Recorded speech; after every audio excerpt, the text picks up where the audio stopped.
Assalamualaikum warahmatullahi wabarakatuh. Perkenalkan, nama saya Hanifia Zahra, NIM 230021173 dari Departemen Administrasi Pendidikan. Video ini merupakan tugas saya untuk mata kuliah Komputer Dasar sesi 113 pertemuan ke-15 tentang pengenalan internet dasar atau mengenal internet dasar. Video kali ini akan membahas beberapa materi, yaitu sejarah internet, fungsi internet, mengenal browser internet, penyimpanan awan, cloud storage berupa Google Drive, dan internet dengan LAN dan wireless. Internet pertama kali telah ada pada tahun 1962 yang disponsori oleh ARPA atau Advanced Research Project Agency dan dikembangkan oleh Departemen Pertahanan Amerika Serikat. Selanjutnya pada tahun 1969, ARPA bekerja sama dengan lembaga pendidikan dan penelitian di Amerika Serikat dengan mengadakan penelitian atau riset tentang jaringan komputer. Pada tahun 1970, beberapa universitas dan lembaga-lembaga berkembang dengan pesat. Dan pada tahun 1971, Network Working Group menyelesaikan protokol Telnet. Pada tahun 1972, email pertama kali ada. Kemudian pada tahun 1973 dimulai pengembangan TCP. Pada tahun 1986 internet dipergunakan secara terbuka untuk umum. Pada tahun 1989 internet berkembang dengan pesat. Pada bulan Januari jumlah jaringan internet 80.000, pada bulan Juli bertambah menjadi 130.000, dan pada bulan November melebihi 160.000. Pada tahun 1990 ARPANET resmi ditutup. Pada tahun 1993 dikembangkan aplikasi browsing yang disebut Mosaic oleh Mark Andreessen bersama timnya di National Center of Supercomputing atau NCSA. Kemudian Andreessen keluar dari NCSA dan menjadi otak di belakang Netscape Corp, yang kemudian menjadi Netscape, browser yang paling sukses, dan akhirnya Microsoft mengembangkan Microsoft Internet Explorer. Menurut Internet Statistik di dunia, penggunaan internet pada tahun 1995 mencapai 25 juta orang. Pada tahun 1999 mencapai 196 juta orang. Pada tahun 2003 mencapai 502 juta orang, dan pada tahun 2006 mencapai 1,1 miliar. Menurut ET Forecast di Indonesia, penggunaan internet pada tahun 1995 mencapai 10.000 orang, tahun 1997 100.000 orang, tahun 2000 2 juta orang, tahun 2001 2,4 juta orang, tahun 2004 4,2 juta orang, dan pada tahun 2005 mencapai 5 juta orang. Kemudian ada beberapa pemanfaatan internet untuk bisnis. Beberapa aplikasi internet yang dimanfaatkan untuk menunjang bisnis yaitu yang pertama, e-commerce. Digunakan pada internet banking, pembelian, penyediaan barang, dan toko online, dan sebagainya. Kemudian yang kedua, e-banking. Terdapat pada internet banking, cyber banking, virtual banking, home banking, dan online banking. Kemudian yang ketiga, belajar jarak jauh. Dapat dilaksanakan oleh institusi penyelenggara, pengajar, siswa, dan teknologi. Kemudian ada keamanan data dalam transaksi di internet. Itu kita harus memahami beberapa hal, yaitu memahami prosedur bank, logout sebelum menutup laptop, tidak boleh meninggalkan komputer jika sedang login, komputer lengkap dengan antivirus yang up to date, gunakan komputer pribadi, rahasiakan nomor kartu kredit, user ID, dan juga password. Itulah beberapa pembahasan singkat mengenai sejarah internet secara umum. Internet di zaman sekarang sudah pasti berkembang dengan sangat pesat, salah satunya yaitu Big Data. Apakah Big Data itu? Apa itu Big Data? Bayangkan semua data yang telah dihasilkan dari awal kamu lahir sampai besar sekarang, mulai dari nama, data pendidikan, kesehatan, dan lainnya, digambarkan ke dalam bentuk satu kotak. Pastinya rumahmu sudah penuh dengan kotak-kotak tersebut, bukan? Dan itu dihasilkan oleh setiap orang di bumi. Tidak bisa dibayangkan, bukan? Penuhnya seperti apa bumi ini? Secara sederhana, Big Data adalah himpunan data yang sangat besar yang tidak mampu diolah oleh sistem komputer dan perangkat lunak konvensional dan memiliki karakteristik tertentu, yaitu volume, variety atau varietas, dan velocity atau kecepatan. Dalam Big Data, volume atau ukuran data yang dihasilkan sangat besar, bahkan sangat-sangat besar. Jika semua data pada tahun 2010 dipindahkan ke dalam bentuk kepingan DVD, maka DVD tersebut dapat membuat tumpukan panjang sepanjang jarak antara bumi ke bulan dan kembali lagi ke bumi. Dan data-data tersebut terus bertambah. Pada tahun 2012, kita menghasilkan 2,3 triliun gigabyte data setiap harinya. Diperkirakan nanti pada tahun 2020, data yang dihasilkan sebanyak 43 triliun gigabyte. Selain volume, varietas juga merupakan salah satu karakter dari big data. Data-data yang dihasilkan terdiri dari berbagai jenis dan variasi, seperti teks, foto, video, dan lain-lain. Apa saja yang menghasilkan big data?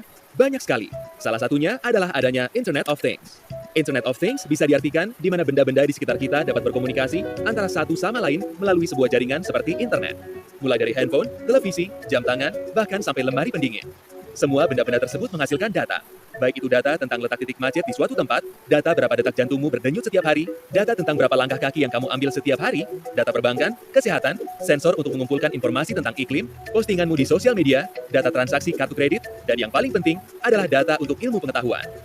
Di Indonesia, Pusat Penelitian Informatika LIPI turut berperan dalam suatu proyek sains besar di bidang fisika partikel eksperimen, yaitu ELICERN.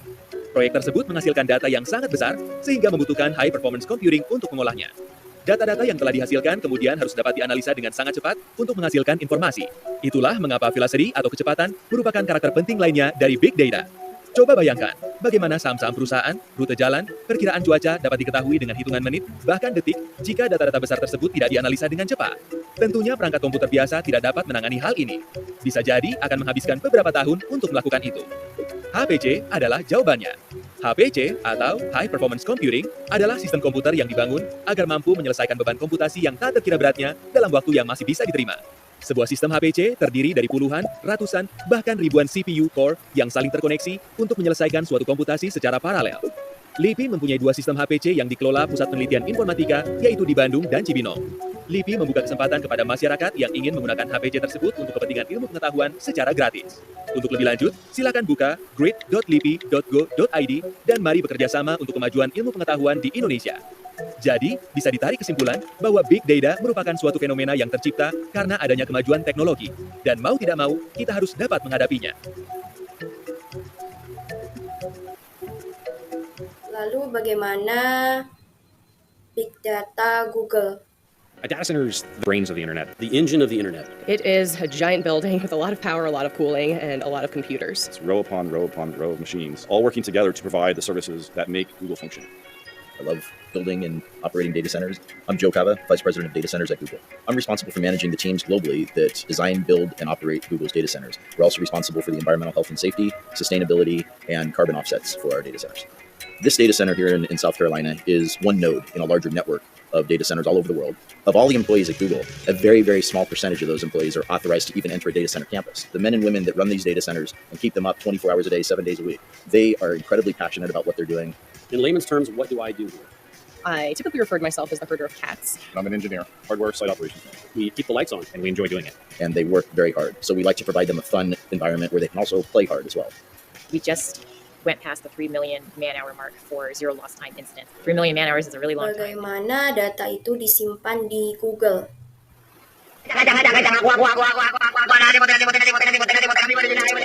Halo para pemirsa, bertemu lagi dengan saya.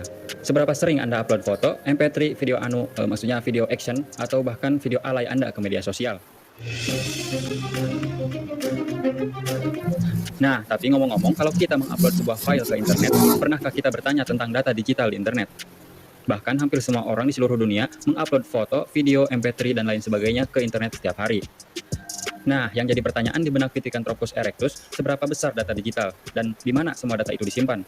Di hard disk kah? Atau di SD card kah? Atau mungkin SMP card juga ya? Ya mungkin sih. Nah, daripada Anda bingung, mari tanyakan ke Mbak Google. Simak saja videonya. Balikan intronya.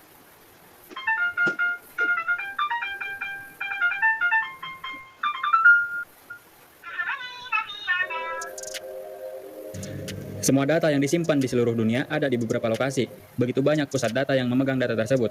Yang jadi pertanyaan, sebesar apakah data tersebut? Nah, para peneliti sudah meneliti selama 20 tahun, sebagaimana yang telah dipublikasikan dalam jurnal sains, menghitung jumlah data yang telah disimpan di seluruh dunia mulai tahun 1986 hingga 2007, mereka memperkirakan sekitar 295 exabytes data yang disimpan di seluruh dunia. Nah, berapakah 295 exabytes kalau kita terjemahkan dalam bentuk gigabyte? Kita siapkan dulu otaknya untuk berpikir. 1000 KB sama dengan 1 MB. KB di sana kilobytes ya, bukan keluarga berencana. 1000 MB sama dengan 1 GB. 1000 GB sama dengan 1 TB. 1000 TB sama dengan 1 PB, 1000 PB sama dengan 1 EB, 1000 EB sama dengan 1 ZB. Pusing gua, baca aja sendirilah. Nah, tetapi data yang kami dapat hanya sampai exabyte, yaitu 295 exabyte. Maka kalau dikalkulasikan dalam bentuk gigabyte, yaitu 295 miliar gigabyte. Bayangkan, begitu banyak film Ano yang bisa kita download. Film action maksudnya. Tunggu, mereka membuang-buang waktu selama 20 tahun hanya untuk menemukan angka tersebut. Wow, penelitian yang sangat anu sekali ya.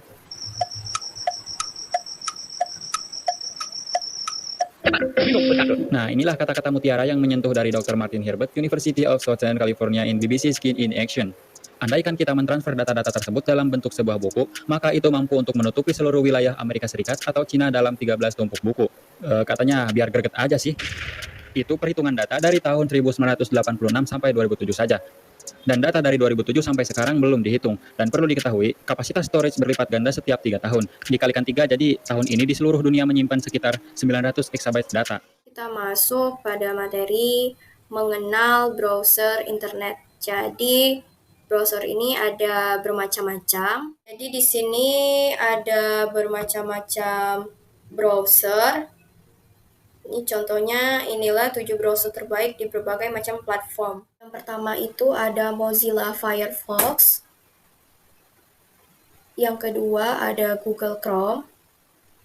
Yang ketiga ada UC Browser. Yang keempat ada Safari. Yang kelima ada Opera. Yang keenam ada Chromium. Yang ketujuh ada Vivaldi. Lalu yang selanjutnya kita coba cari macam-macam cloud storage. Di sini ada 10 layanan cloud storage terbaik dan gratis. Di sini ada 10 macam cloud storage. Yang pertama itu ada Google Drive yang bisa menyimpan sebanyak 15 GB untuk yang gratisnya. Kedua ada Dropbox, bisa menyimpan 2 up to 16 GB. Yang ketiga ada OneDrive, bisa menyimpan sebanyak 5 GB. Yang keempat ada Box, bisa menyimpan sebanyak 10 GB. Yang kelima ada Mega, bisa menyimpan sebanyak 50 GB. Yang keenam ada Aderive, bisa menyimpan sebanyak 50 GB. Yang ketujuh ada Bitcasa, bisa menyimpan sebanyak 25 GB. Yang kedelapan ada SpiderOak, bisa menyimpan sebanyak 30 GB. Yang kesembilan ada Tencent Weiyun, bisa menyimpan sebanyak 10 TB. Yang ke-10 ada Qihoo 360 Yunpan, bisa menyimpan sebanyak 36 TB. Kita coba untuk membuka Drive, itu ada di Google Email, di kotak yang ini. Kemudian di sini ada pilihannya Drive, karena sebelumnya sudah login.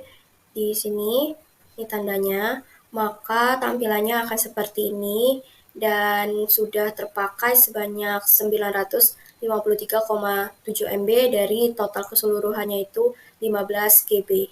Sekian video tugas saya mengenai pengenalan internet dasar atau mengenal internet dasar untuk pertemuan ke-15. Saya akhiri, wassalamualaikum warahmatullahi wabarakatuh.